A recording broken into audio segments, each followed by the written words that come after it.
Alrighty. So, what to do, everybody? For everyone who's in part of the recording of this video, I'm actually streaming this too, so that's why there's a strong delay for this camera that's here in the corner. Woo! Cool. Anyway, so I was at these protests in Portland. It's been going on since since the shooting, or not shooting, since the death of George Floyd, uh, and I was there for Monday and Tuesday, and I kind of wanted to at least kind of share my experience and just my general thoughts overall of what's been happening, because I think it's generally kind of important to really kind of get an understanding a little bit of what the fuck is going on here, and especially at least for Portland's sake. So for those who aren't in Portland, this probably doesn't mean, like, all the tiny little nitbit details probably don't mean as much, but nonetheless, I think it's still very important, because I think it's just a general example of what we've been seeing constantly in this fucking country for so fucking long.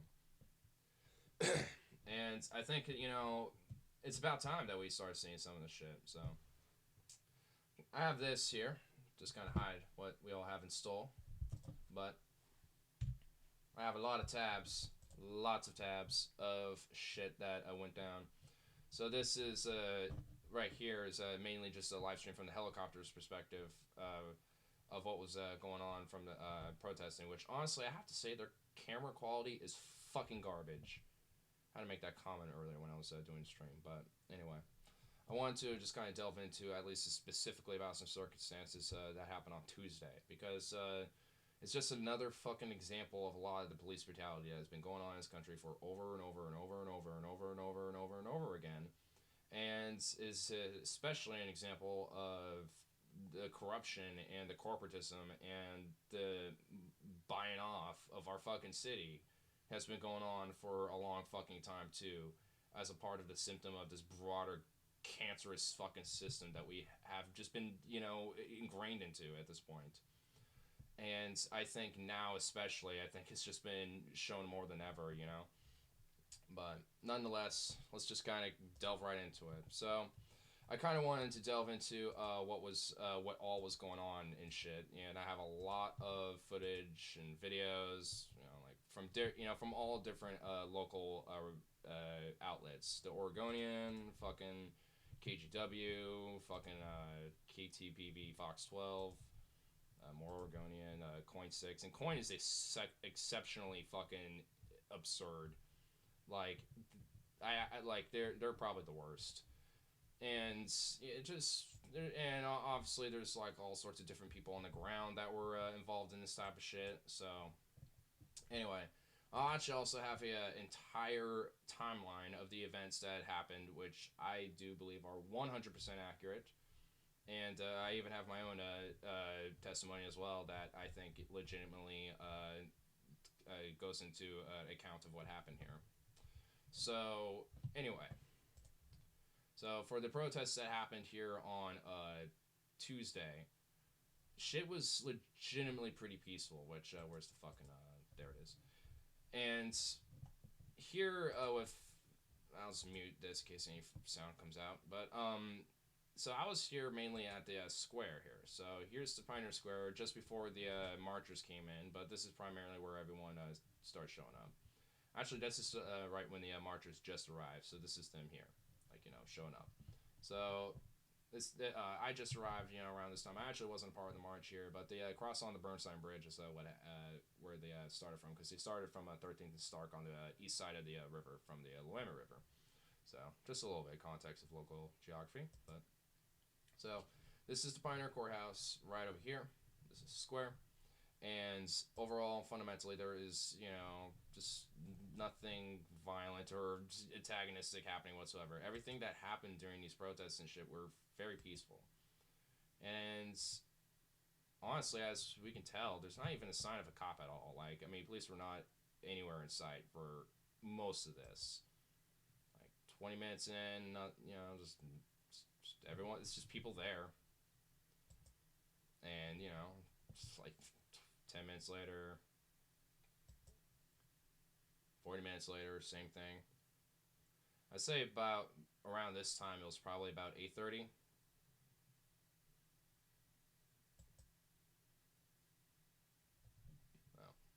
Protests as they progress. Hey, Mike. Yeah, hey there, Maggie. You said it. Pioneer Courthouse Square is absolutely packed, so much so that the streets surrounding it are filled with demonstrators as well. You know, as far as demonstrations and protests go, Maggie, this... I don't know if anyone's noticing, but there's a bunch of dudes over here that are just smoking on some sweet kush, and I love it. I just love it. This one has been quite impressive. It started here at Pioneer Courthouse Square earlier this evening. I'd say hundreds of people. And from here, we marched across the Burnside Bridge, pausing for a moment in honor of George Floyd, and then continuing on to Revolution Hall in Southeast Portland. There's a huge group there, so they got together, and I say easily, thousands... I love how that dude just was coughing on a joint it's right in front of the camera. I love it. ...of people marched back to the downtown core and back to Pioneer Courthouse Square. And I think one of the most remarkable points of the evening was coming back across the Burnside Bridge. Again, thousands of people. They paused on the bridge and they lied face down. 7:30 tonight when we saw everybody lie down in honor of George Floyd, and they stayed there silent. So once again, on the right side of your screen, you can see Pioneer Square. On the left side, I think it's pulled back as a live shot from Sky 8. The sun setting in Portland, our first night in several nights without the 8 p.m. curfew set by the mayor that had been set on previous nights because we had seen multiple... So by the way, this is context because there's actually a lot of people online that, know about this specifically, or at least are also local to the area, that are saying that there was a curfew that was a part of why there was an unlawful assembly declaration, which is what happened. And that's bullshit. There was none whatsoever. There was not a curfew at all.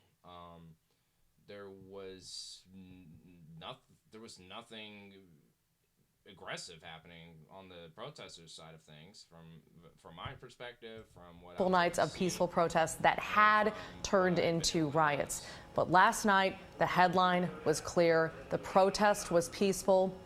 We saw protesters. Kate Brown, first time that's happened since the 80s, and they are there just to protect the Justice Center, which includes the jail, and to protect several law enforcement buildings, headquarters downtown. All right, once again, wanted to come and bring you this update. Another night of protests in the wake of George Floyd in... So, a little context of what's happening here is, see, these fences are the holy grail for the PPB, the Portland Police Bureau. And this is basically protecting the Justice Center, as the news reporter's talking about here. And take note about these protesters, because we can skip a little bit here. Of course, there's nothing for about, 1 hour, 3 minutes in the video, and then we skip to, So for about 17 minutes, we don't get to see what really happens. But by this point, we start getting headlines, following protests separate from Pioneer Square, which, by the way, is not that far away. Like I said, so the Pioneer Square is in between these streets called 5th, 6th Street, which is the, and then there's also Yamhill, and then there's what's the street called? I'm blanking on it now, but there's one of the east-west streets is Yamhill. And then two the north-south streets is 5th and 6th Street. And so what happened was, if we remember our nice little lovely Reddit post here, is to kind of get a general rundown of things, is, well, obviously we get the general idea, the protests cross over to Pioneer Square stuff, and then the protests arrive at Pioneer Square, but contrary to reports of Coin, who, by the way, during Occupy tried to lobby the fucking police to beat us. There was no less than 8,000 people present. They overflowed on all four sides. The capacity of Pioneer Square was about 10,000. We weren't packing in super tight because of the whole pandemic thing. Without the adequate space and without adequate sound equipment for the crowd this size, the people on the edges mulled around. Some of those people decided to walk over towards the Justice Center, where the previous protests had occurred, which is where's that video again? Right here. Which is what we start seeing. which, you know, here's a couple of people that were kind of moving around and stuff, kind of mulling about. Police start kind of get active and stuff. But that's kind of what was going on there. So, some of the people decided to walk over to the Justice Center where previous protests had occurred. A bad decision, perhaps, but not an illegal one. Not illegal. The police had set up a 10-foot fence blocking the entry to several block areas at 4th and Salmon, which is the streets that where people initially started forming. And then the protesters approached the fence, but did not attempt to remove it. They did not attempt to remove it, which I keep clicking that. But which, as we can see, if we kind of skip a little bit here, oh, this is actually a big, good view here. This is perfect. So this here, if I'm looking at things right, it is a little hard, especially when it's dark. But I'm pretty sure this right here is 4th Street. And the fences are generally like way off over here and shit. Obviously where these cops are at. They're in front of him at this point. But this is like before shit kicked off, if I remember correctly here. Because I was still at the square myself by the time all this was happening. So we skip a little bit here. Towards, where the fuck is it? Oh, these are the people marching towards it. Okay, so here's where they actually get to the fence. So this is a 4th of Salmon when people start arriving towards the fence. And there's also another group that I was a part of that went to 4th and Taylor Street, which I actually think the helicopter's overlooking them because, well, of course they fucking go back to it. They go back and forth really periodically between all this. But there's actually various different footage here as well of different things of context that was happening. So here's actually ground footage of this. This is pretty much what's going on here on the ground. I'll actually kind of pull up the audio here a little bit. So this is what was happening by the fence.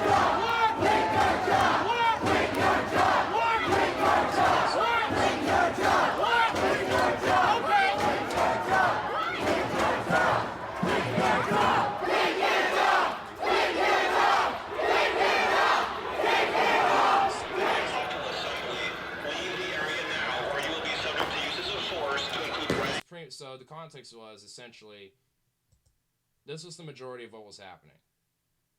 Until police started pepper spraying some people who started to kind of barely start tap and bang on some of these fences because, you know, they're chanting and shit.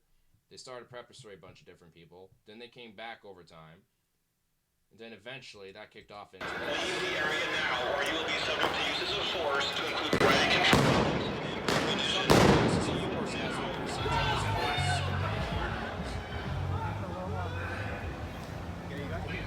So that's baking soda and milk mixture to help with dealing with that shit. I had a gas mask on, so I didn't have to worry about that myself. But let's skip a little bit here. Last night, on the right here, you can see the massive group that gathered at Pioneer Courthouse Square. That group was peaceful, listening to speakers and staging demonstrations. On the left, a group gathered near 4th and Taylor, and we saw some confrontation between that group and police. This is the moment things escalated. Notice how they misled and said that it was a confrontation when there was no confrontation at all. And that's a firework, by the way. At 4th and Taylor just after 9:15 last night, we heard some explosions. We saw tear gas being deployed. Protesters scattered throughout downtown as officers tried to get them to leave the area. So the firework there is actually kind of interesting. Taylor, and we saw some confrontation between that group and police. This is a moment things escalated at 4th and Taylor just after 9:15 last. And actually, there's also some other footage of that, I think, right in this as well, if I look through. Just kind of skim through here. Oh, no. Different footage. I think I had some other footage in here as well that delved into it. Oh, that's different as well. I guess I don't. But, so that firework, no one actually really, so as far as I was aware, no one actually knows who fucking launched that. Obviously, it went down onto the police side of things, on their side of the fence.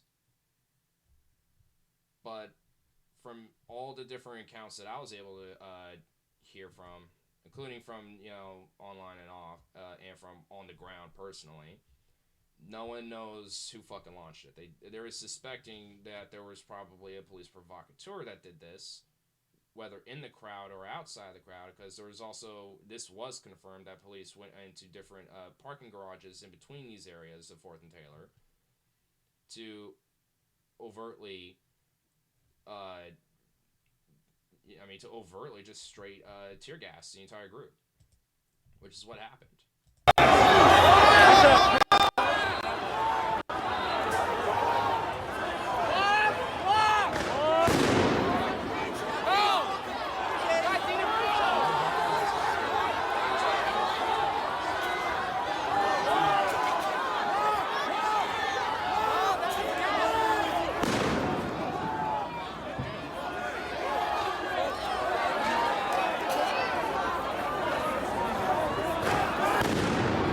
So where I was in this situation was, I was actually more near where all the tear gas was being launched in this situation. Like, the majority of the crowd already have left while I was still in more near the vicinity of where shit was kicking off. As we skip a little bit in this video here, we'll start seeing a lot of that shit that did kick off. And I am removing the stupid live chat on that because it's fucking disgusting. But as we can see here, it's pretty much a lot of the similar shit that was happening on the ground. More of the after effects. I wasn't in this by this point. I was actually at the waterfront because everyone got scattered and dispersed.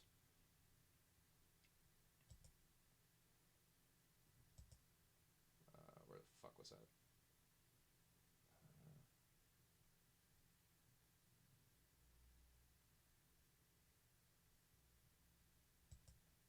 Go ahead. You're okay. So yeah, we were watching, it sort of develop on Sky. Yeah, sure, on Sky 8, and I was curious as we started to see explosions and started to see things develop. How? And after all that kicked off, here's what the Pioneer looked like after a certain point. And these are a bunch of protesters basically kind of barricaded themselves in a circle to kind of do like a little wall, to kind of hold their ground essentially. Because if the cops can, why can't we, motherfuckers? So anyway. Trying to find the video of where the Pioneer looked like at after the end of the night, after like they started dispersing everyone. Oh, I think here it is. In the middle of downtown Portland. So as soon as they started using tear gas, and then they started closing in and boxing in the Pioneer Courthouse, they pretty much just scattered everyone off at this point, when everything was peaceful essentially. So let's go back to this little Reddit post here. So by this point, when they were going towards those fences in the region before everything kicked off, more protesters slowly trickled down to the locations, and the police were giving periodic messages: "Do not interfere with fencing or with police officers." If it's stormtroopers, more like. If you do, you will be subject to the use of force, including riot control agents and impact weapons. Move back as they proceed to do the same fucking thing, but at this point they weren't. The protesters stayed next to where they were and continued to not interfere with the fence. They were standing next to it. The fence was not interfered for most of the time. Besides maybe occasional people slightly banging on it because of chanting and shit. They're standing next to it. The police and Coin claimed that the protesters were attacking the fence. This is a lie. The police and Coin claimed that the protesters were throwing things at the police. This is also a lie. The police moved in a unit to 3rd and Taylor, where my splinter group went into. The police used grenade launcher to lob flashbang in direct center of the crowd, about 200 people who were doing nothing unlawful. While the crowd was disoriented and scattering, approximately 4 canisters of tear gas were launched into the crowd, which a lot of that was through the rooftops of a lot of these parking garages. And from where I was, a lot of the tear gas on the ground and shit, a lot of them on the ground were also launching different canisters, concussion and flashbang grenades. And in the middle of all of it, I actually was able to. There was somebody who was disoriented beyond belief. Who almost collapsed on the ground. I rushed up to go help out because, they just caught everyone off fucking guard, and just in the stir of the panic, like you get left behind, in this type of shit. So I was just like, you know what? No, I don't want that guy getting arrested while he's like choking to death on fucking tear gas, which I'm pretty sure is illegal under international law, by the way. So the PPB utilized several vehicles to push towards west on Taylor and on Yamhill. as mobile station position. Thankfully, they were not running people over. The PPB continued to launch, which I saw some of that as I was fleeing east towards the waterfront. The PPB continued to launch tear gas directly into crowds that were not engaged in either violence or vandalism. The crowd was pushed back into Pioneer Square. The police then moved a mobile loudspeaker unit into the square. The police used their superior sound system to speak over to people who were given their experiences to the crowd still at the square. The police told the crowd the following: "Criminal activity is occurring at 4th and Salmon. We thank you for your peaceful protest at Pioneer Square." This served two purposes. First, the lie that the criminal activity was occurring ensured the fear and the anxiety that had inflicted with flashbangs and chemical weapons was spread to the entire protest instead of just those it was used on. Second, the lie also served the function to making the people at the square think that they had agitators among them who were ruining the protest. The police talked over the people of color speaking in the square for about 8 times over the next 10 minutes to say the exact same thing. The police got exactly what they wanted. Now there were some people engaging in criminal activity and actually resisting the police because, they had just lied to the rest of the group and to ostracize them. They had used chemical weapons on them without provocation, and it had caused an enormous amount of anxiety, fear, and adrenaline in the group of thousands of people. Now they had their justification. The police began to indiscriminately attack anyone who was on foot, doing things such as launching tear gas and canisters directly at the feet of individual people, which I can attest to because when I was running away from fucking tear gas, they were launching it at my fucking feet. And I had a bike too, so I mean, I'm sure they're especially targeting me because of that one and having a gas mask on too. They were like, we need to really tear gas that guy. He has a gas mask. Yeah. So, and I got a concussion grenade, not literally to the face, but it blew up like right in front of me. So I kind of got disoriented beyond fucking belief there for a good moment or two. And I mean, and like I was mentioning about helping the dude out from earlier in the midst of all that fog and shit, and the tear gas, because he had nothing to protect him from that. I mean, well, I did, so that's why I ran out there. After I got to that point, and got him towards my bike that I dropped, and a medic and 2 others ran over. I looked over my shoulder, and there was just fucking 5 of these jackbooted motherfuckers through the tear gas, just just going through, launching canisters, fucking chucking them at us, fucking, one of them had like one of the launchers going, launching them out. Like, they were fucking, they didn't give a fuck whatsoever, and they were doing it unconditionally. And actually, if we go into, we actually don't need that video anymore. But if we actually go into some of what was going on in here from the helicopter footage, if we can find some proper footage here. So I'm going to kind of use this, go back and forth with. Is there any in here? Oh, there isn't? Fuck. Shit. Alright, well. Whoa, what did I just do? Whoa. Alright, well. Fuck. Now let's go on their shitty ass little channel. And they're continuing. Let's just go back a little bit here. Oh, right here. This video. Try to breach the. So this here actually gives some more context about what happened as well. What the fuck? What's all this shit? Get out of here. Fuck off. There we go.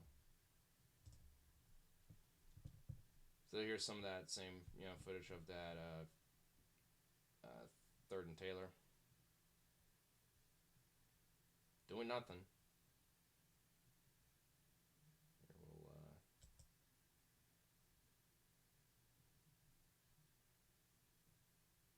There's also 3rd and Salmon. There's a 4th and Taylor that had some confrontation, which is this way. But beyond that, this follows a couple really of hours of what I would describe as a pretty volatile situation. There were, from say 4 o'clock this afternoon till about 9 o'clock, very peaceful demonstrations across the city. But at 9 o'clock, is it showing any of it? No.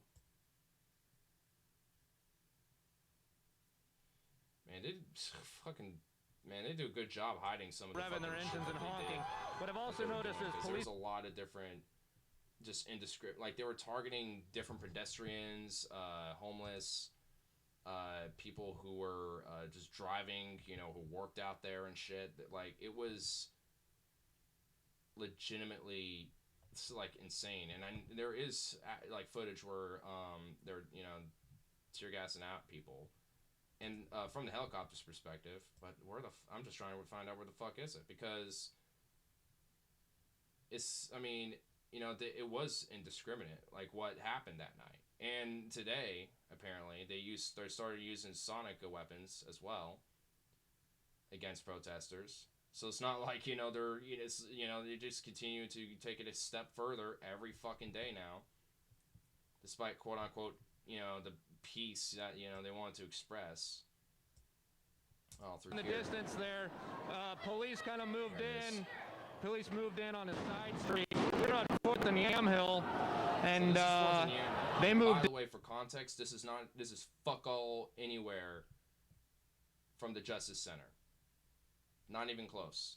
It's like 2 or 3 blocks away. And this is like 2 blocks. This is like a block and a half from Pioneer Courthouse, and about 2.5, maybe 3 blocks away from the Justice Center. The side streets trying to, you know, move the demonstrators out. It is working. Obviously, tear gas will do that.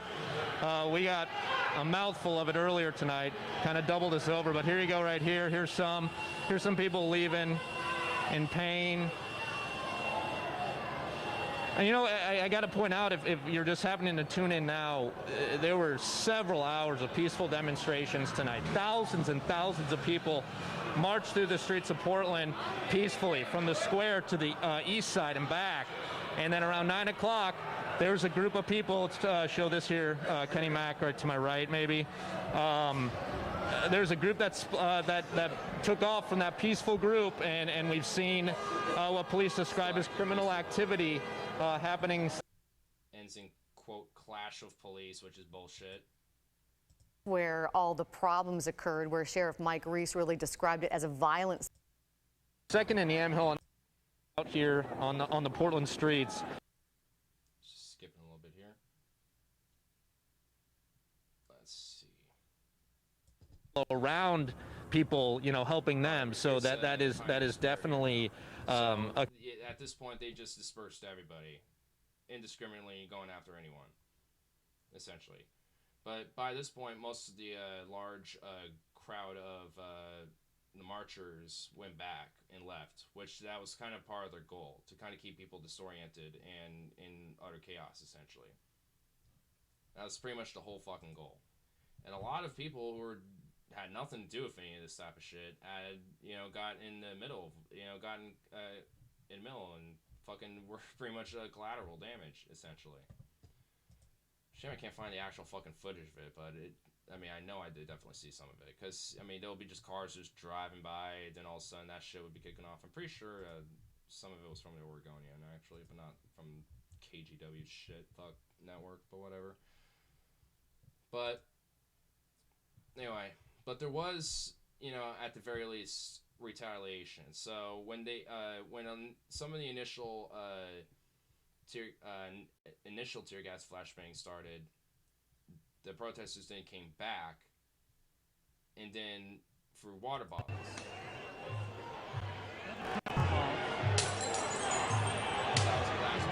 Fucking asshole.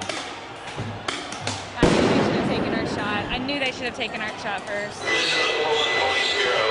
This is a civil disturbance. We have declared an unlawful assembly. You're noticing some of the things that are being thrown back are also some of their tear gas. Leave the area now. Which they already have thrown over their fence before they started throwing water bottles in return. Water bottles. Water. Or you'll be subject to use of force to include riot controlling and ammunition. Leave now. This is the Portland Police Bureau. This is a civil disturbance. We have declared an unlawful assembly. And honestly, seeing here is a key thing. And actually, where was that fucking video of the firework that went off? I think it was this, right? Yeah. Police. This is a moment things escalated at. That firework there, right? Well, The Portland Police Bureau. This is a civil disturbance. there in the crowd. Shortly after, these guys were starting to launch things into that crowd. So methinks that firework was just something that a cop lit on their side to make it look more like, oh, the protesters are launching fireworks at us. Let's skip a little bit here. That Or go group back and just a few police. minutes, just like This is a moments before it happened. I mean, I can't even tell. Like, I was gonna see, can I see smoke coming from this direction? But I can't even fucking tell. You just get enough time from the very tiny edge of the screen to see it go off. Moment things escalated at Boom. 4th and Taylor Didn't just move after fast, 9:15 what last the hell. night. We heard But it doesn't really show fuck all anything else. A similar thing go off over here as well, just off screen. So who really is launching these, quote, fireworks? He thinks it's the police. Leave the area now, or you'll be subject to use of force to include riot controlling and munitions. Leave now. Of course, because they're getting launched with fireworks, tear gas, and flash grenades, they're starting to throw water bottles and glass bottles at them. Duh. But beyond that, nothing unlawful or illegal or violent or, well, I guess partially aggressive, but nothing illegal or violent or unlawful, quote unquote, than that godly fence that they hold so dear has not been touched.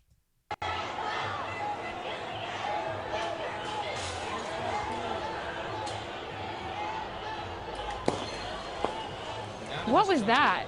Tear gas. They lit off firecrackers, but they dropped them. Wait, what was that? This is the Portland Police Bureau. This is a civil disturbance and we have declared an unlawful assembly. Leave the Is that area gas? now, or you'll be subject to use of force to So they threw it. No one's smoking gas. But what was the firecracker? How was the firecracker? The cops launching them into the crowd. This is the Portland Police Bureau. This is a civil disturbance and we have declared an unlawful assembly. For no justification other than just to get the fuck away from our fence. So, let's just make this clear. Because there's also, even in this like whole little Reddit post too, like for number 10, like, claim that protesters threw things at the police, being a lie. When it came to the claim that they're attacking the fence and throwing things at the police, these are lies. They threw things in retaliation after they've been attacked and then came back and then started throwing things. So that was at this point where this took place. Because that's when essentially the criminal activity begun. The unlawful, quote-unquote, activity.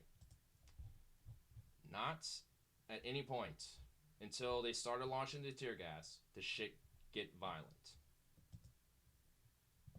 And also, Police officers were administering those flashbangs, and protesters kept walking. Supposedly there's a claim, which I know is bullshit, because I've seen this truck throughout the entire protest, and there was nothing this guy was doing besides just being with protesters. But by the time they all got tear gassed out, he kind of got stuck here. So he can't just drive the fuck out.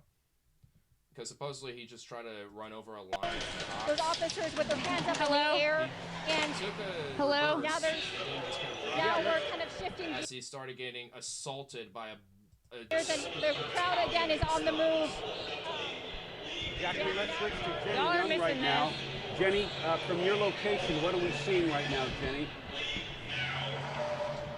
4th and Taylor, there's a police line right They had a dog in there, by the way. here at the intersection, and there's a Police know civilian this, truck. too. I've seen this truck Trying out to here launch throughout the tear gas. protest. He's got a dog Pepper spray inside there, and bullets he's just been running through this police line. Police have thrown a lot of gas. Also I mean, trying to 5 or shatter 6, the glass lobbed so they 5 or can 6 launch gas more cans into it, which I think they already did. within the last few, literally 60 seconds. And this guy, okay, police are approaching him right now with sticks. They've got their pellet guns, a stop stick. They have stop sticks. Again, I've seen this truck out during these protests, but Portland police, Okay, are they pointing up here? No, I don't think they are. But we're in a parking garage because we had to escape tear gas about 5 or 10 minutes ago. Richie, our photographer, got a lot of gas in his eyes, and we've just had to be up here. Okay, actually, because it has that on the windshield. Look at all this gas. Okay, where is he? What do you guys see? Okay, so he's going towards Pioneer Square. A bunch of protesters are down there. Police still lobbing gas right here. Okay, so I fucking hate I hate it because it's just like nothing ever happens from it. But anyway, I'm slowly removing these as we go along.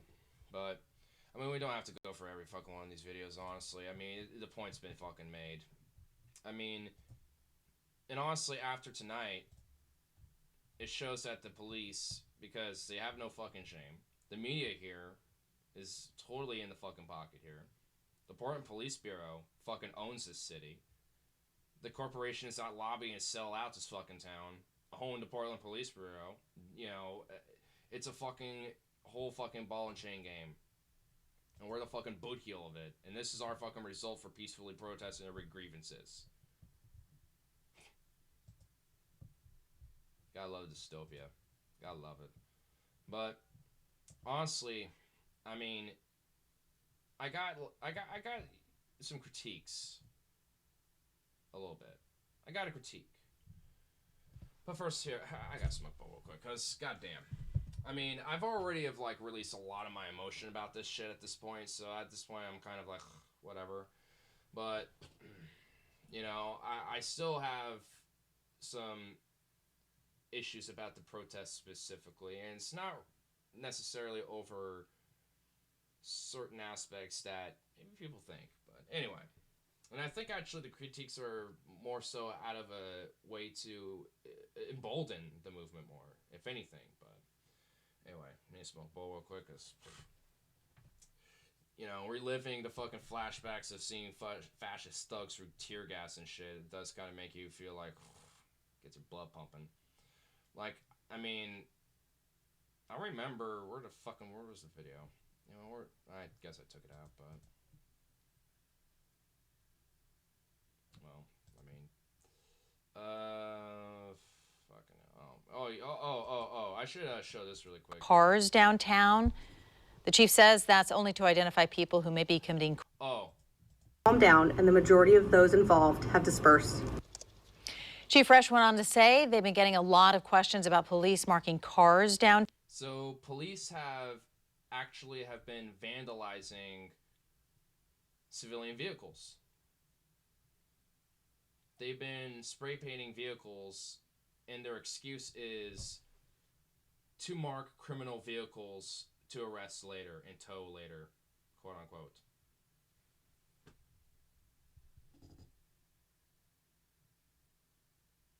Another way of saying civil asset forfeiture, by the way. So they're openly and actively, while dispersing lawful activity, are doing unlawful activities themselves. Town.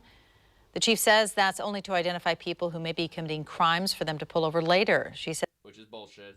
As officers have seen some of these cars going around to get. I'm sure that's probably why they want to do it, but it's still criminal activity and it is still bullshit. Protesters weapons and other supplies.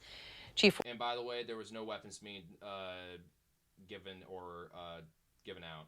In fact, someone was trying to burn an American flag as their freedom of expression of protest as well, but protesters immediately told them to snuff it out and burn out and stop burning it. Not because, oh, don't burn the flag, but because that's seen as an excuse for the police to break it up, and they don't want that. They don't want to give any reason whatsoever for this shit to happen. So the idea and the claim that protesters are passing out weapons is fucking dog shit. Utter dog shit. Resch also mentioned that last night a pickup truck doesn't. Apparently, they found this on someone they arrested, which, by the way, looks like some random little 2-bit piece that you find in a fucking, gun shop anyway. And by the way, who's to say they didn't just get that off of one of their, like, confiscated guns they took off some two-bit criminal a few months back anyway? And then they're just like, oh, by the way, we seized this gun. Let's take a picture of a gun we just found. Bullshit. They're trying to claim that a protester was arrested with this firearm. I guarantee you, that's bullshit. 100%. 100%. I'm not even being hyperbolic. I'm being genuine. The idea that some protester would, here in Portland specifically, would try to be ridiculous enough to bring a fucking gun seems ludicrous to me.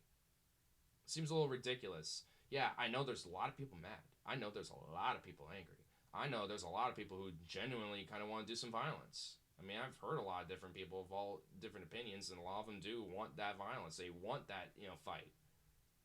But you want to know one thing that I noticed about every single one of these motherfuckers? They're not packing no heat. So this is bullshit. And by the way, you want to see the cunt that is our police chief in Portland? This is that bitch. This fucking corporate whore in chief for our Portland Police Bureau is the one who is allowing this to happen. Along with Ted Wheeler, the Portland Police Bureau commissioner, along on being the mayor. These corporate fat fucking whores are the ones that are allowing this violence to happen upon all these peaceful protests. So fuck her, fuck Ted Wheeler, and fuck the Portland Police Bureau. Anyway. So, what should happen with this broader movement? What should happen with it? Well, there needs leadership. There needs some leadership. Because in order to deal with scum fucks like her, and scum fucks like Ted Wheeler, and fascist fucks like Trump and shit, we need some actual genuine leadership. And I ain't trying to do some proselytizing about Biden, by the way. That's not even remotely close. I'm talking about this movement alone, and specifically this movement alone. And I actually have some video right here, which I've kind of skipped through trying to find other footage.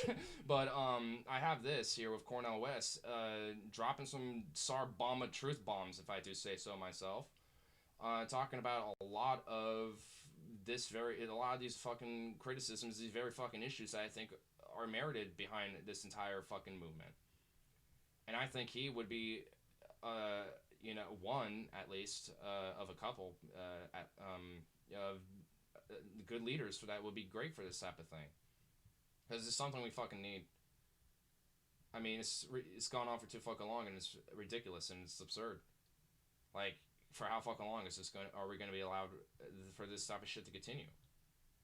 And I think Cornel West, on top of Kill Mike here as well, right here, and I'm sure many other people on a national figurehead level of things like these two have said it very well. And I think Cornel West and Kill Mike would be really good in a sense to try to actually bring some form of a leadership role for this movement, because it needs it.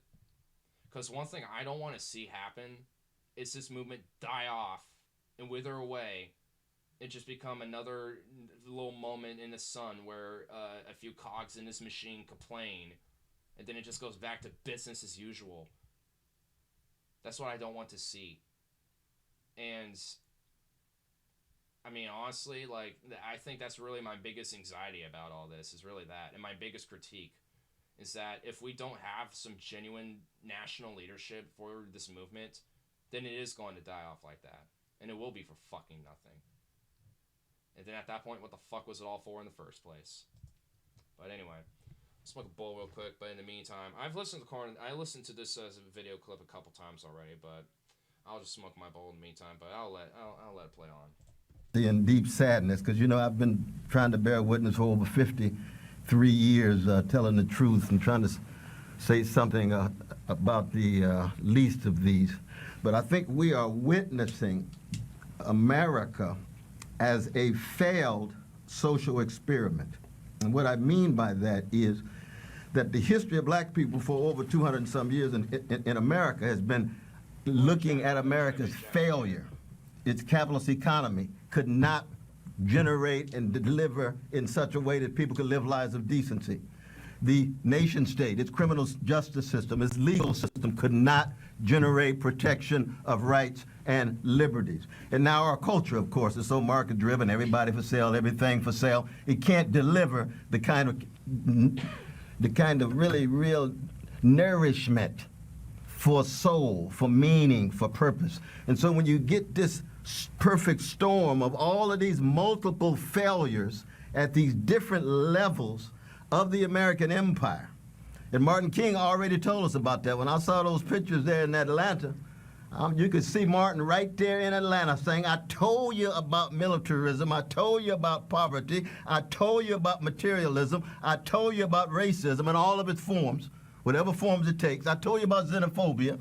And what we've seen in America is now these chickens coming home to roost. You're reaping what you sow. And in this instant, you have Brother George, where it is so clear it is a lynching at the highest level. Nobody can deny it. And I thank God that we have people in the streets. Can you imagine this kind of lynching taking place and people are indifferent? People don't care? People are callous? You have just a few people out there with signs. I recall the moments in which during the Reagan years, there was a few of us out there. In the 60s, you had masses out there.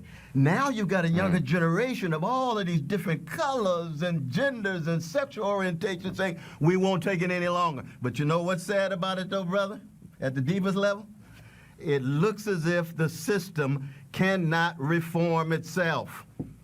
We've tried black faces in high places. Too often our black politicians, professional class, middle class, become too accommodated to the capitalist economy, too accommodated to the militarized nation state, too accommodated to the market-driven culture tied with celebrity status, power, fame, all of that superficial stuff that means so much to so many fellow citizens.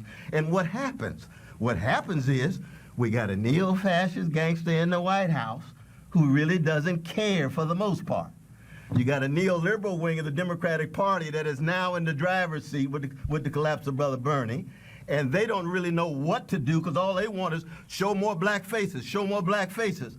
But oftentimes these black faces are losing legitimacy too because the Black Lives Matter movement emerged under a black president, black attorney general, and black Homeland Security, and they couldn't deliver, you see?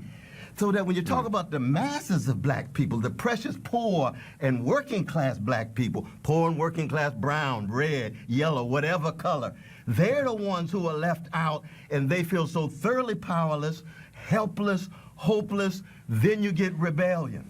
And we've reached the point now, it's a choice between nonviolent revolution. And by revolution, what I mean is the democratic sharing of power, resources, wealth, and respect. If we don't get that kind of sharing, you're going to get more violent explosions. Now, the sad thing is, in this neo-fascist moment in the White House, you've got some neo-fascist brothers and sisters out there who are already armed. They show up there at the U.S. Capitol, and they don't get arrested. They don't get put down. Damn. Boom. Boom, bitch. So, I can not find myself disagreeing whatsoever with pretty much anything he said. Because a lot of why this is fucking happening is not just because, oh, George Floyd died. I mean, that is what it is. But it's also because this entire fucking system, for decades and for a generation or so, multiple generations, I actually would say, since the 80s, so definitely multiple generations, have been left out and forgotten and ignored. Like, there's a lot of different... I mean, you know what? Hold on. I was actually meaning to also show some more of, like, compilation videos of a lot more of this police brutality to kind of make an example of this, because a lot of... I mean, because a lot of these protests is about stopping police brutality, right? Well, I just went through about what? Let me look at OBS real quick. What 40 fucking minutes or so about why the Portland police alone specifically are fucked. And It's a national problem. This culture of our police is a national problem. It's not just Portland. Like all my grievances that I am mentioning about the Portland Police Bureau and the Portland Police Department in itself could be made for any fucking police department in this country. Any of them. And here's some examples of this. Because before we continue on with, like why we need such an organized leadership for this shit, let's add a little bit more to that, yeah?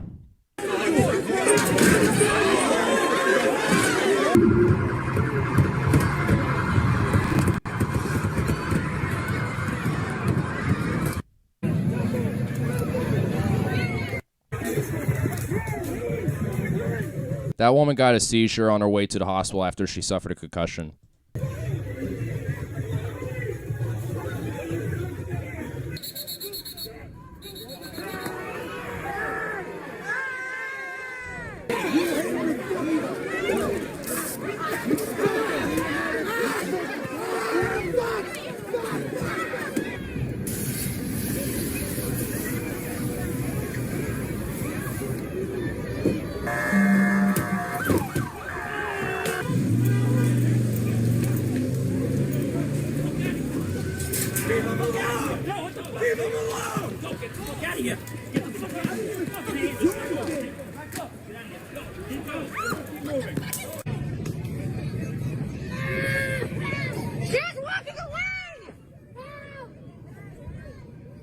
We got plenty of time here.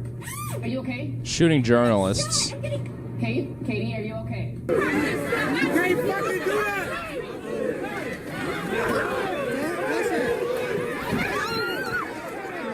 Get the fuck on! Get the fuck on! Fuck you again. What the fuck you gonna do about it?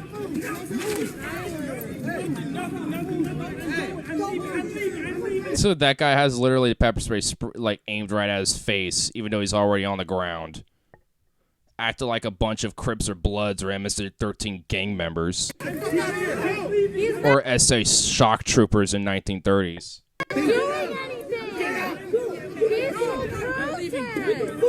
Get the fuck on! Go! Get the fuck on! Get out of here! Fucking leave it!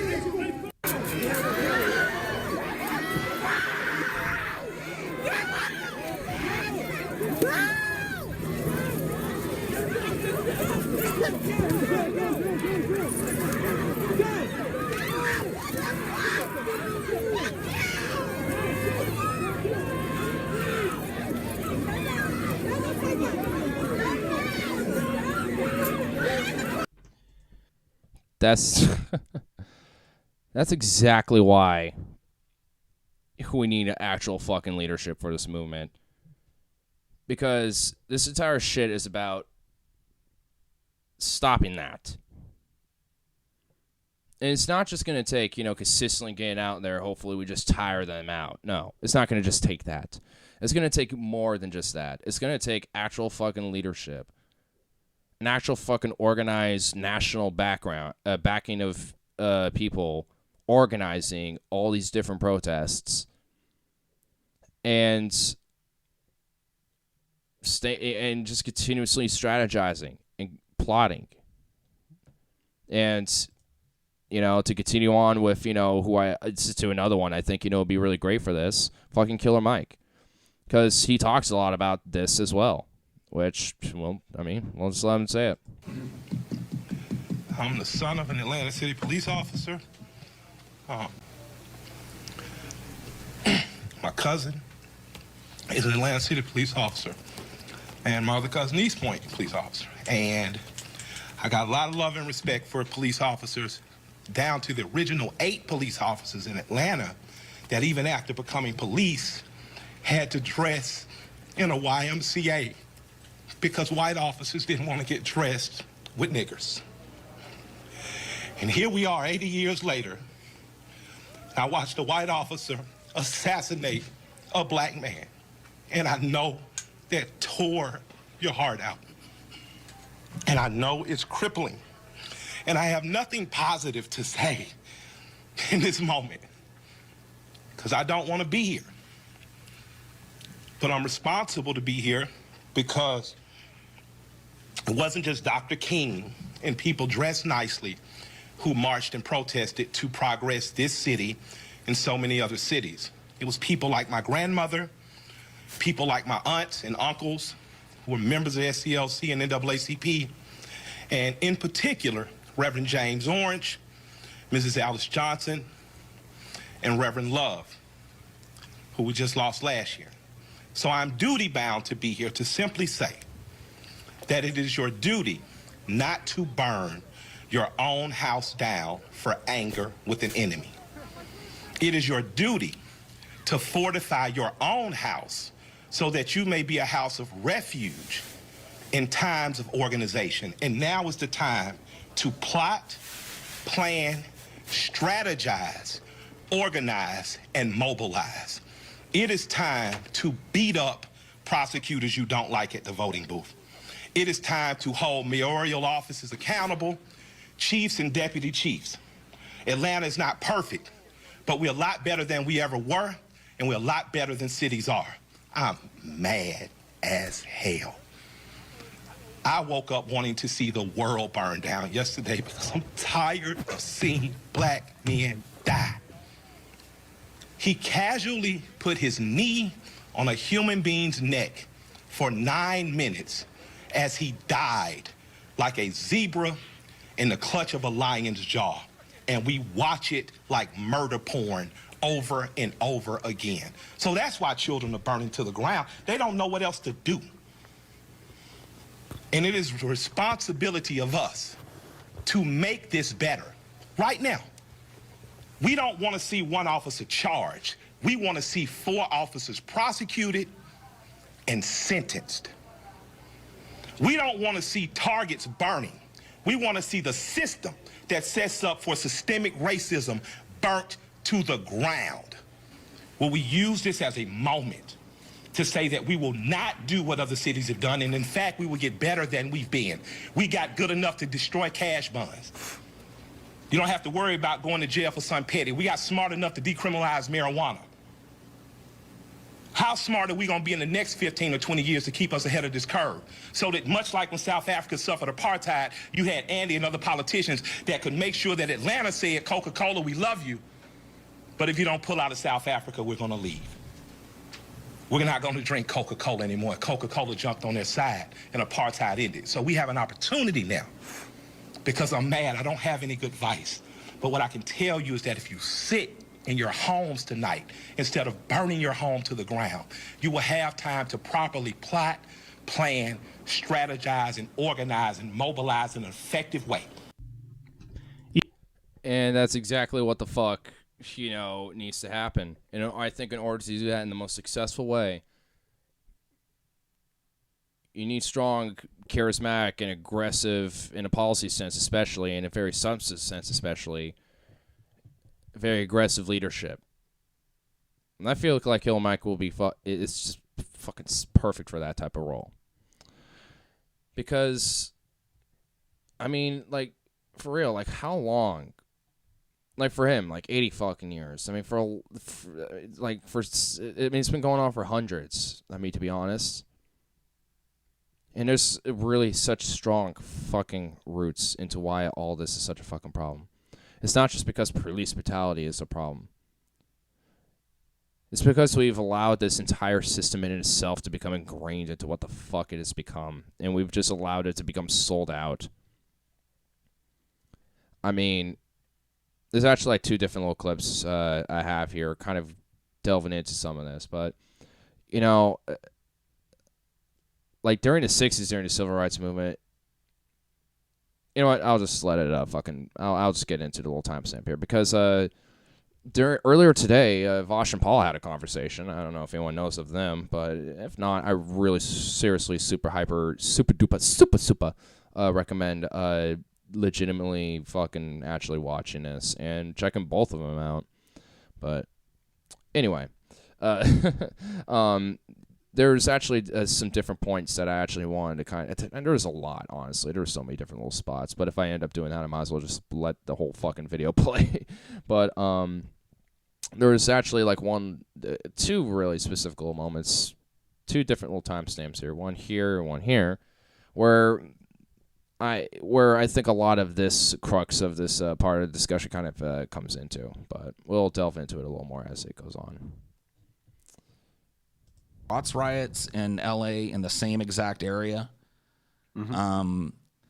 And there's a commonality between these that is interesting to me, and maybe it's simple, and maybe a lot of people know this or just kind of take it for granted, but the 66 Watts riots started when a man who I regrettably cannot remember what his name is was dragged out of his car in a implicitly segregated area of Watts in South Central Los Angeles on a busy night where people were hustling and bustling and hanging out with each other. He was pulled over by a couple of racist white cops, and he was pulled out of his car, and he was beaten up and roughed up and thrown in the back of the police car, and his car was towed away. And it was one too many. Now, the people that lived in this area had seen this happen uncountable hundreds of times for generations, and it was one too many. And then Watts burned for a long time, and the National Guard was called, and live ammunition was fired at people, and they continued to pick up whatever they could, bricks, rubble, all the shit and that's laying around in Watts because it's completely neglected because it's the dark side of town, if you get my drift. Old-timey bricks, of course. Proto-bricks, maybe, yeah. But here's my precursor point. To the bottom brick. And you can fact-check me on this. If you go back and look, there are news reports from this time where they're interviewing some white dude from some other part of L.A., and they're going, sir, what do you think about, these riots that are going on in Watts? And he says, well, the thing I don't understand, sir, is why would they tear down their own communities? I mean, I understand having a grievance, and I certainly understand protest, and certainly things could be better for them. But what really gets my goat, sir, is why are they tearing down their own community? You'll find it, guaranteed. Now, flash forward to the 1992 Rodney King riots. You will find the same piece of tape. I shit you not. The same white dude. They might have even found a relative of the original dude and just, hey, They cloned him, they kept him in a vat, and they reeled him out. Right. Here's a relative. We know he's going to say the right thing, and there he is. It's some white dude from somewhere else in L.A. going, I totally, I'm not a racist, and I listen to hip-hop, and you know what I mean? And I understand that, people are treated badly, but what I don't understand is, why would you tear down your own homes and your own community, It seems counterproductive.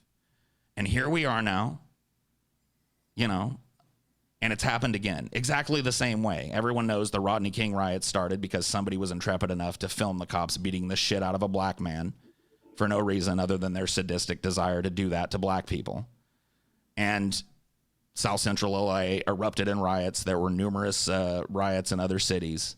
This is on a scale that is completely different from either of those riots. No, this is pretty fucking magical, to be perfectly honest. It's wild to be living through history in so many different ways between coronavirus, a global pandemic, and this. But I guess 30 years older and no more wise because we're still asking the same questions. Right. And a lot of it is, I don't understand why all these houses are being burnt down in your own communities. And one thing that Killer Mike has mentioned is that you need to fortify it. And I think I agree with both sentiments here, honestly. With the whole burning it down and also fortifying it. Because to me, you're fortifying your own house, of course, obviously. But at the same time, you're burning down what is rotting it. Is what's rotting away. So you can fortify it with new, better material, essentially, to keep it steady and stable. So, to me, it seems like you can do both at once, honestly. And I think we are seeing that. On top of all these riots that are still happening throughout the country, on top of the strong peaceful protests that are happening, including in Portland as well. So I really want to emphasize that because any fucking violence or riots, quote unquote, is done specifically by the fucking cops and the fucking fascist pigs in this state. But for anywhere else, I can't say for sure. So I'll at least give it the benefit of the doubt. But at least here, I can fucking know for sure. But knowing that it is consistently happening, there is some justification to burning it down a little bit.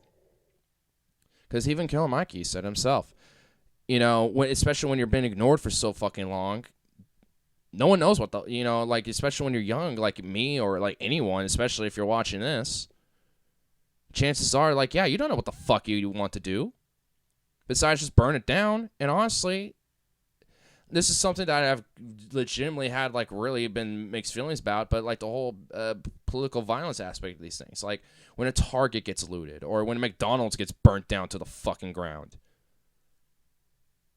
You know, more I think about it, the more I think that's justified. And I think, especially in circumstances like these, and considering this entire fucking system, ignoring, and not just ignoring, but callously just and utterly, without remorse, just throwing away basic humanity for the commodification of your life, essentially. That system is now growing so much to the fucking point where people are fucking fed up to where they don't know what to do besides just burn it. And there is at least some form of justification for that.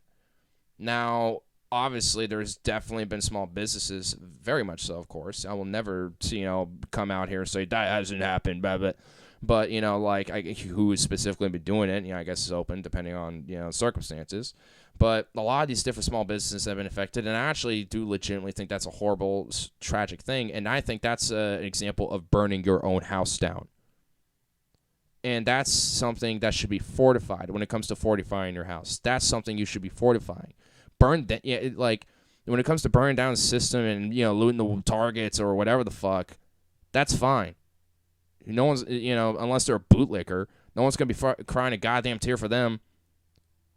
But, for the small business, for like, oh, Joe Mo's Pub or whatever the fuck, yeah, like that legitimately is a fucking tragedy, and that should not be happening. And honestly, if there are any protesters that see any of that type of shit happen when they see a small business or whatever the fuck getting exploited that way, I mean, they should police their own movement and stop that. I mean, again, because there is justification for political violence, but it has to be merited, and, it has to have, like, a strict fucking, like, ethic for it. You can't just, like, willy-nilly go, oh, I'm going to destroy shit because violence, blah. You have to actually have, like, a cohesive, like, backing for it to make it a more justifiable case. And and for me, as it stands, I think there's a lot of justification for various different types of political violence that we've seen so far. Not all of it. I'm not going to say all of it. But for some of it that's been going on. I won't say I'm comfortable saying most of it, but I would say at least some good chunk of it.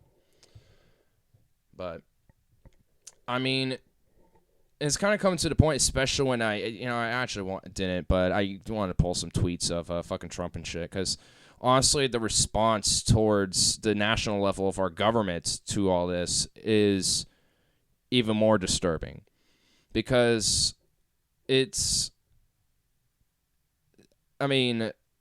become more fucking clear that, for me at least, there is a harm reduction aspect towards this whole idea, at least when it comes to the electoral aspect of the system.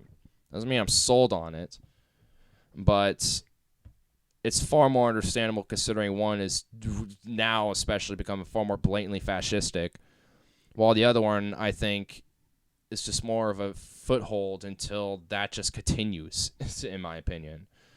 So, I don't know. I mean, I know Kyle explained it about his specific reasoning.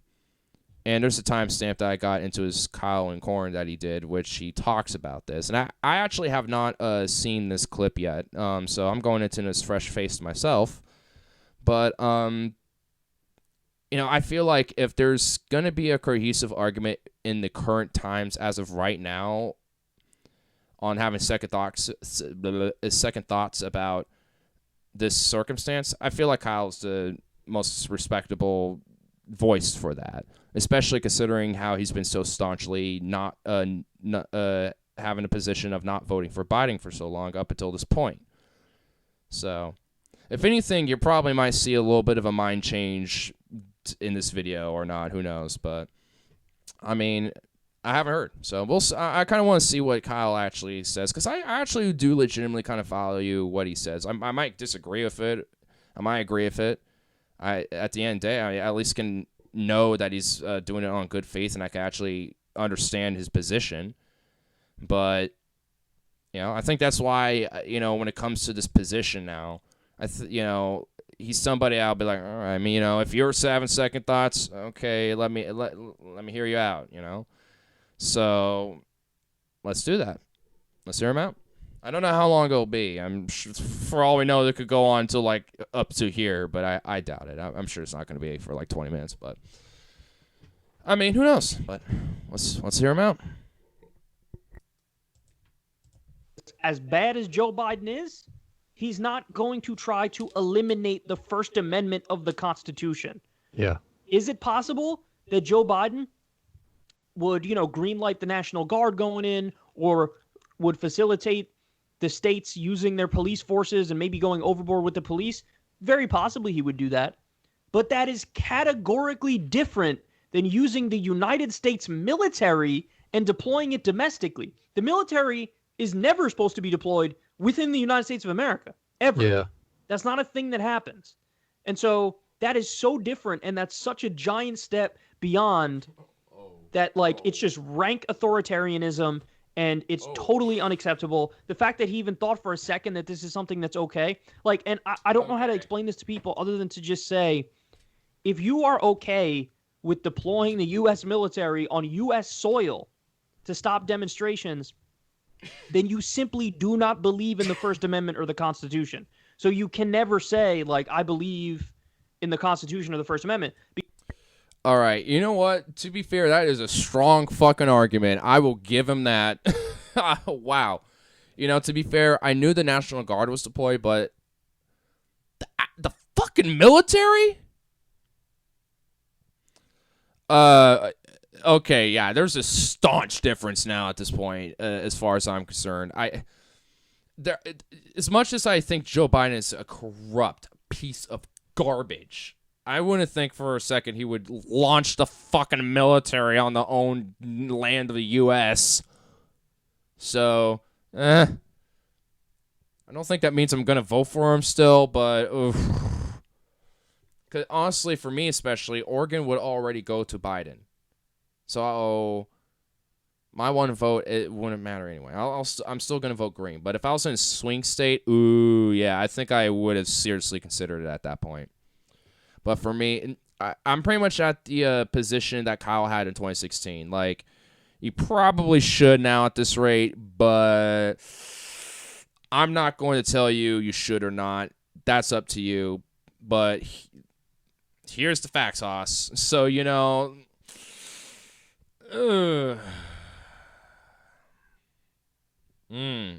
juicy. And by the way, again, I'm really sorry for this delay. It's horrible, but whatever. I'm recording the live stream via Twitch at the same time I'm doing this because I thought, why not do the fun experiment?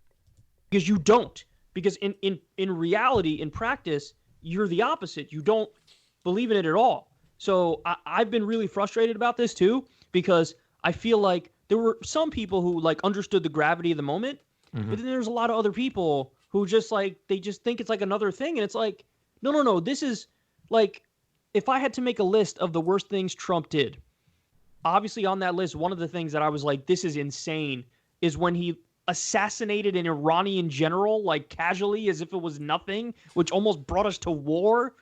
That was on the list. And then now announcing, I'm going to use a law from the early 1800s to stop protesters. And by the way, he says oh no, I'm with the peaceful protesters. We're going to do this to stop the rioting and the looting. If you want to stop the rioting and the looting, all you have to do is have the police line up around the small businesses and have them stay there, and then you're good. There's going to be no rioting and no looting. You could use the police force for that. So it's not about that. Like, that's actually a good strategy. If you want to defend businesses and shit, just have them actually like line up at the businesses and, you know, like on the side of the roads. That at least can prevent the looting. They're not, if you deploy the military on U.S. soil, they're not going to differentiate between who's peaceful and who's not. Hell no. They're going to say, get off the streets. We're declaring you have to get off the streets. And if people don't get off the streets, they're going to start shooting. Trump said it. He said, when you start looting, we start shooting, which, by the way, is quoting a segregationist from the 1960s who said that. Like, no, this crosses a line now. Like, he's got me, and I hate Joe Biden with every fiber of my being, but he's literally got me going, I might have to vote for Joe Biden. Yeah. Yeah, it crossed my mind too, just because it's the stuff I've seen, and I've tried to sort of stay away from it. But again, I want to be knowledgeable about what's going on. But just seeing, you know, he's hiding in a bunker in the White House and the lights are off, and he practically did what you're saying when he had like the tear gas to remove everybody in front of the church so he can go there and take his photo op. So it's like he's already doing this shit. What I don't get is that, like, out of all the officers and people he has that block him from going to take his photo op, how do they know one of them isn't just gonna flip and like is like the fact that there's people that I mean, I guess they take an oath to like defend him, but like, how are there so many people that will do that for the president? Is like, sorry, I'm choking on my warhead. Because people want to believe in power and authority and hierarchy, and that somebody is better than they are and knows more than they do. And so all the people who surround him, whether it's the Secret Service, whether it's the DC police or whoever, they're going to take orders. And they don't, I mean, have you seen the video of the cops going crazy and like attacking peaceful people, which I put on my channel? Like, so these are the people we're talking about. Which, by the way, I was partly a victim of on June 2nd, on Tuesday. So, yeah, I mean, I wasn't literally, like, batoned and beaten, but I got tear gas and concussion grenades, flashbangs, and shit thrown at me, so that was fun. Fun times! Fuck me. They have no... And by the way, it proves that Trump is gonna... If he were to bring the military into U.S. cities, they would not discriminate, because he did not discriminate when he tear gassed peaceful protesters so we could do a goddamn photo op. Yeah. Well, that's why I don't think, I mean, I really hope that there's a change. But like, when you see these videos of cops and it's like, you know, they're like amped up with their weapons and they're excited to have these protesters in front of them because they know they're about to like hit somebody with their weapons. It just makes it so hard to think that anything will ever change, because it's like everyone's a person. Like, just because you went through the police academy makes you more of an authority than me, like, because you can hold a gun. Like, unironically, in this system, yes, it does, because in this system they're trained to have that gun and basically see themselves as a higher class than you. You are a lesser being to a cop than because they're trained in that sense. They're trained to be like, oh, I'm better than them. I need to look out for myself because, because people out in that society are going to be after me. They're out there. They might take me out. So, yeah, unironically, yes, they do. But, so, when it comes to at least these main arguments here so far, I definitely understand it. And honestly, I kind of agree with it. Now, I think it's just up to the prerogative of what you want to do when it comes to the voting booth. Do whatever the fuck you want. I'm not going to begrudge you or whatever. If you don't even want to vote, totally understandable. But I'm probably still gonna, vote Green Party, like I've already kind of made my mind up with. But besides that, honestly, I think when it comes to the harm reduction value of things, when it comes to just, the usual shit before all this happened, you got that stupid, and honestly, that to me, that doesn't mean that much. But when it comes to, this rank hyper, pseudo-fascistic, if not blatant fascistic, authoritarianism, this country's already on the brink of that as it is. And honestly, another 4 years will just seed the rest of this, sow the rest of the seeds of that shit. Not all the way, but it just gets us far more further down that fucking path. Especially if we're starting to revoke the fucking First Amendment.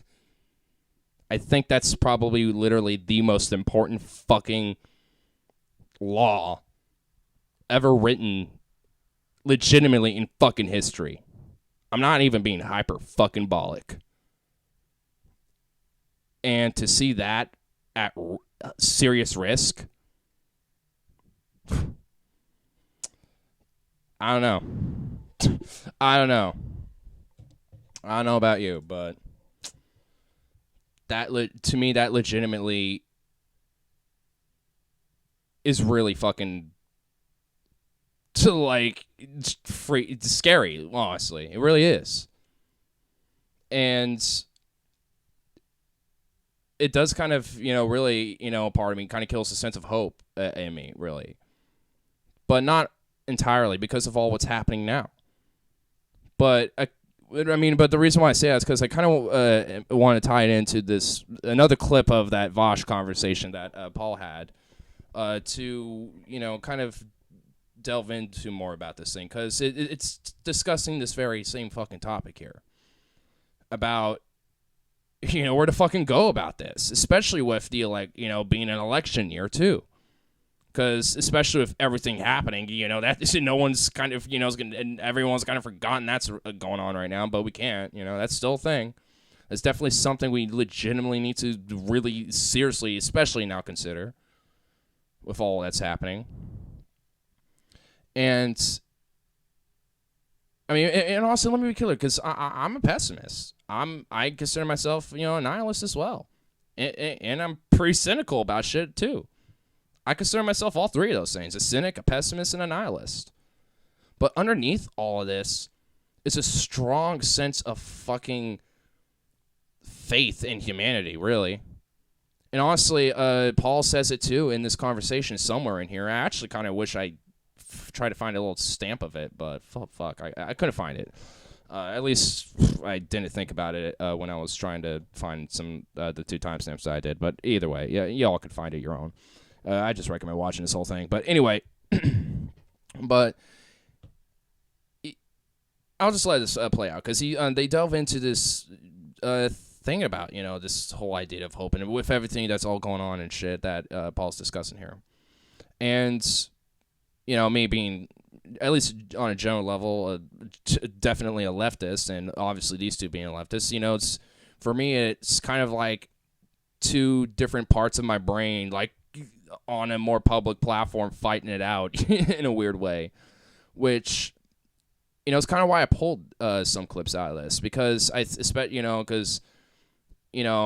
making this video, I didn't necessarily think about, this actually happening, but it just happened to coincidentally be the same time. But I was just like, oh shit, might as well, do both, use some of the clips out of this. So anyway, but here's that one clip about a little bit about this hope thing, and also about, some of the aspects about Trump that about at least Biden, in a sense, that would be a little bit better, at least maybe marginally, if that. Is because climate change is probably the greatest existential threat that we face right now. In the face of everything else, it honestly everything else seems kind of paltry. With regards to climate change, my argument has always been this: electorally, I don't think there's anything that we can do to fix it, because unfortunately, the investments necessary to meaningfully address climate change would not only require global action, it would require a massive shortage of existing capital infrastructure, the destruction of industries that have hands deep into our government, and replacing it with infrastructure that is at this time like not anywhere near as profitable as like fracking could be. Like it would, like capitalism isn't something, it can't mobilize itself to address problems like this. But my argument would be, the chances are far greater of revolutionary change with Biden's failure than with Trump's failure. Because if the Democrats, the people in this country who do care about climate change, which I imagine probably like 40 to 60% of the population, we get another Trump term, this whole time everyone's going to be crossing their fingers, please God, after Trump is done, anyone, any Democrat, anyone who's blue. But if Biden goes up there, and we still don't have any meaningful solution to climate change after his term, the Democratic voters now have to acknowledge the fact that it's not just putting someone blue in office that matters. It's putting the right blue person in office. You can't... And actually, before Paul starts talking here and bloviates like Paul always does, which that's not a negative on his part, these are actually other arguments that I think are also pretty strong arguments as well, to be honest, when it comes to this as well, about Trump or Biden. Because honestly, I mean, when it comes to the climate change aspect of things, on top of other issues like healthcare, especially with this pandemic happening, with police brutality in this country, with infrastructure, all these issues, all these fucking issues that are just underlying this fucking rot of a system. And, you know, honestly, now considering it, potentially, there could be an actual fucking, you know, like, chance that after 4 years or however much of Biden, people will be like, you know what? You're just as bad. Fuck you. And fuck any other corporatist shitheel that, you know, thinks this exact, you know, similar way. We're actually going to push someone who's a genuine, at least to some extent, you know, an actual left is going to change the system in some way, shape, or form. But also, at the same token, you know, another Trump-like figure could come into play too. So, I mean, it could play on both ends. But I don't know. I mean, it's still something that I'm kind of like stirring up in my own mind. I mean, and honestly, I still haven't absorbed every like second of this conversation, even though I've at least got one to sit through for the whole thing. But I'm definitely going to listen to this multiple times just to kind of like really absorb it, just because of just how because it's just how like constructive it really is, and how I think productive it really was just between these two having this conversation. But anyway, I digress at this point. Just acquiesce to the Democratic Party. You have to go further. You have to show people that the hopes they've relied on won't work before they'll turn to more radical solutions. Whereas if you just let them have another Trump presidency, they'll think like, well, just please God, just any Democrat, you know? Their hopes need to die before they move further left. And that's why Bernie was so successful after 8 years of Obama. The dejected progressives who saw his hope and change movement turn into another neoliberal facade were looking for something more severe after he was done. Unfortunately, it didn't work out. Can I butt in for a second and ask a clarifying question? Yeah, that was about... their hopes need to die. You and I agree. You think their hope is really going to die, though, by just shuffling another stuffed suit into a position electorally and relying on, here's a little liberal progress on social issues that are constantly used as wedge issues to divide man from man and to prevent us from developing any kind of sense of commonality? Like, do you believe that people need to lose their hope? Because I do. But I believe that things are going to have to go a lot farther than the election of a Donald Trump for another 4 years for people to really genuinely lose their hope. And I don't hope I don't hope for what I'm talking about, and I don't relish the thought of it, but I think shit is going to have to fucking collapse for people to really lose hope and understand who the villain is in this.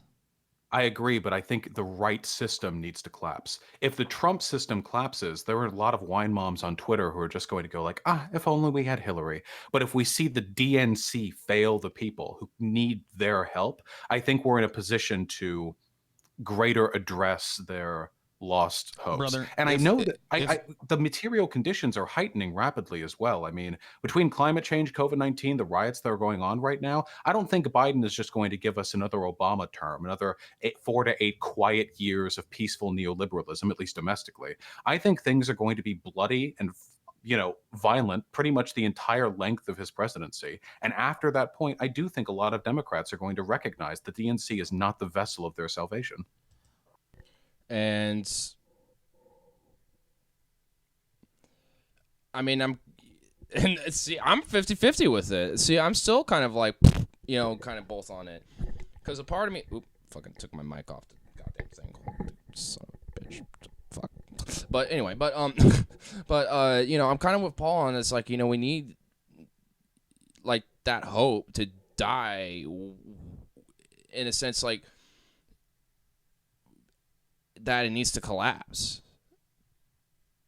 Though at the same time, that if it was under a Trump administration or a similar administration like it, I mean, legitimately, that might straight up just bring us to full out fascism at that point. Like this country's already been slowly creeping towards, especially after fucking Bush, after 2001, with the Patriot Act and the NSA. And, so maybe having that collapse, or at least, a lot more of this repercussions of loss of hope under a Biden administration will show that it's no blue just will do type of thing. Because there's like the whole vote blue no matter who. But I think it was coined by Nina Turner, but it was like just any blue won't do. And I think a lot more of that hope has to die for people to get into that point. But I think people have to also be manipulated into that fucking framework of like, oh, vote blue no matter who. Not in like in a way that's a positive sense, but all these wine moms, all these neolibs, all these vote blue no matter who Dems. I mean, they need to see it for themselves. I mean, if because no matter how much you might make the argument, then sometimes it's just not, it's like they're in a sense like the TFGs when it comes to people who are like the MAGA crew or whoever the fuck, like, oh, too far gone. I mean, same thing for them, for the vote blue no matter who crowd. So their hopes on that need to die in order for more of this legitimate fundamental change to happen. And I think, we're getting toward that point, but we're not there yet. Not at all. Definitely not close. But we're starting to see a lot of the workings of that happening, which I think is a fucking good thing. Which is why, especially like this past week, I've been kind of gleeful, to be honest with you. Being like, shit, people are starting to kind of wake up and seeing, and now having that hope die.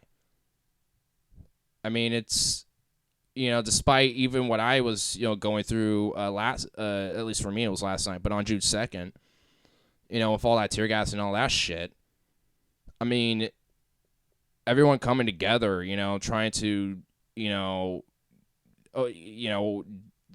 make sure everyone's all right was a pretty fucking crazy good thing. And to make sure, because we all are there for one fucking thing, saying, fuck this system, fuck this paradigm that we're in. Here's our main fucking messages right now about this police brutality for one, but we got plenty fucking more, boy, and we're going to keep going with it. And that's like the type of thing we need to fucking start seeing. And we need to see a lot more of it. I mean, I don't need to continue off this one, but I mean,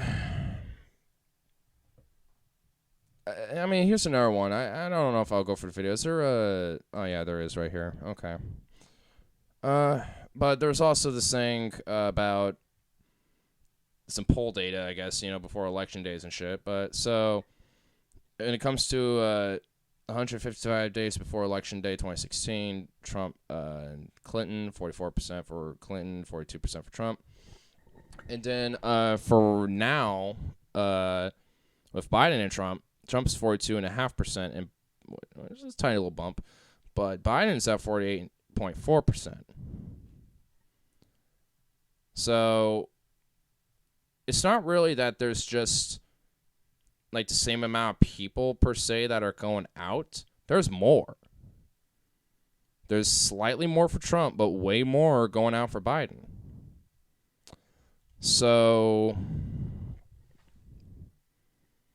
I mean, it's seeming like, as it stands, there might legitimately be a Biden presidency coming forward after this election. I mean, and honestly, at the end of the day, like, when it comes to, like, this electoral aspect of things, I mean, I kind of care. But once all this type of shit's said and done, I mean, it doesn't really matter. Like, take all this aside, when it comes to, like, the entertainment value and all this or whatever the fuck, you know, before shit got nuts, you know, to me, it didn't fucking matter. But we'll still get, like, that entertainment and all that stuff with, you know, the elderly, with, like, the elderly, like, oh, blah, blah, blah. But, I mean, at the end of the day, pretty sure we would legitimately, fundamentally be better off. Like, honestly. Like, I think I will have to say that at the very least. But that doesn't really mean I'm going to tie my name to him or endorse Biden. Because for me personally, I just can't. There's just no way I can. But at the end of the day, I mean, I would at least say that, hey, if you're in a swing state, probably in your best interest in at least the short term of things, probably do that. But I'm not gonna like say you must or you mustn't or whatever the fuck. But anyway, this is just my thoughts on the riots and the protests and all the and just the circumstances of events going on right now. So yeah, I mean, I'm already been going on for like an hour and a half plus, so I'll just wrap this little video up at this point. So it's been a while since I've been recording videos, but I also have a little bit of footage of the protests on Monday and some of it way before shit kicked off on Tuesday. I did some of that streaming on Twitch, which I'm pretty sure is not saved, which I need to fix that, but whatever. Bleh. At least I got some of that revealed because, shit, things were crazy Tuesday. Shit was fucked.